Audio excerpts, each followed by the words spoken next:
Awesome, thank you. All right, so we have both front quarters off, and we have one of the hind quarters off. We'll go ahead and take the other hind quarter off, and then we'll turn the carcass over, and we'll continue to skin it out. So we'll be able to skin the balance of what's left here out, turn it over, get the backstrap backstraps out, and then we'll come in and we'll sever the neck at one of the vertebrae down inside of here to be able to retain the head with the hide.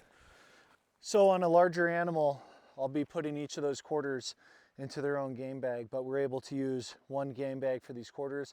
It's a nice cool night out. Now what you see that I'm doing in order to keep bugs and whatnot, although it's early in the season and they're not prevalent, but maybe you go for a fall bear hunt, you put your quarter into the game bag, you set it in there, you close it down, you cinch it down.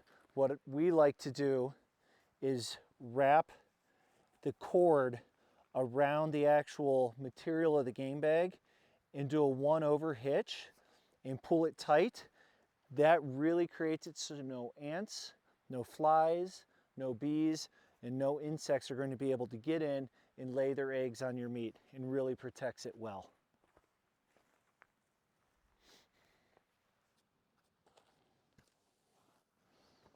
Okay, so again, I've now got this most of the way skinned out. I'm just going to have to follow the contour of this hind quarter down. You want to grab that one, hold it there, and just continue to work my way down.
Okay, so now I'm to this tail. So I'm just basically gonna find the vertebrae or the. So the reason you want to keep the tail on is because if you were to cut the tail off, it puts another hole in your tanned hide or your rug. And bears have tails. Okay, so you want to preserve that tail and cut through the vertebrae. The tail is actually an extension of the spinal cord, right, or the vertebral column rather. So you want to cut through that and keep the tail on there. Taxidermist will appreciate it, so he doesn't have to formulate a tail, because bears have tails.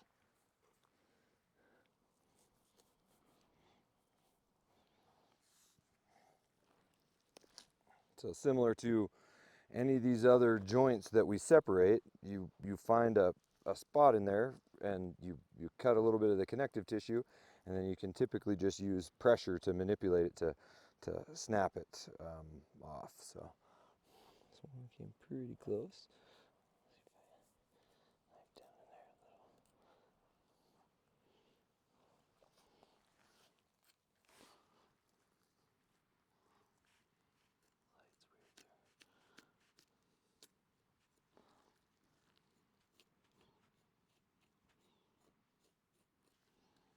Maybe up with it again.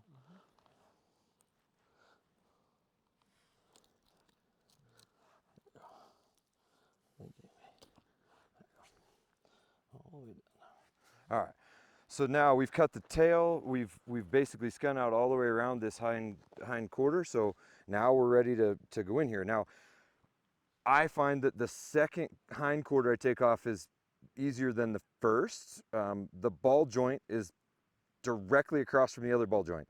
So you have a visual reference of where you're trying to cut into to get to this ball joint on this side. So again, if I find the pelvic bone in here, as long as I stay below that pelvic bone, I'm not in any risk of getting into the gut cavity of this animal. Okay. Yep, Mike's putting pressure down on it. So right here, I'm right across from my other ball joint. I found the ball, and I'm staying right along that the pelvis down inside of there and opening all this up. I get my knife down inside of that ball, cut the Ligamentum teres. And then should be able to come back the backside. And again, the pin bone is down inside of the here, and again, it's nice. You have a visual reference of where that pin bone is on this side. It's going to be exactly the same place on the other side. So right down in, basically down on that on the ball.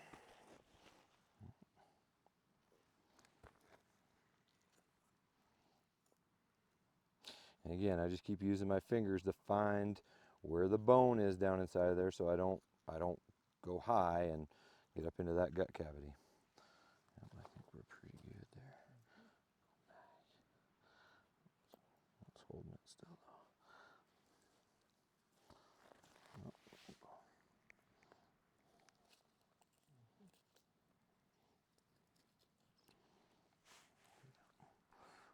Pretty well free now.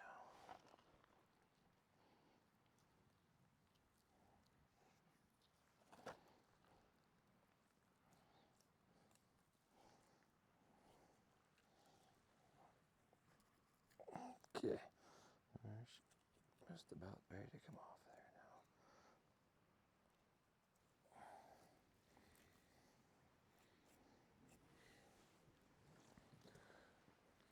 now. Nice hindquarter.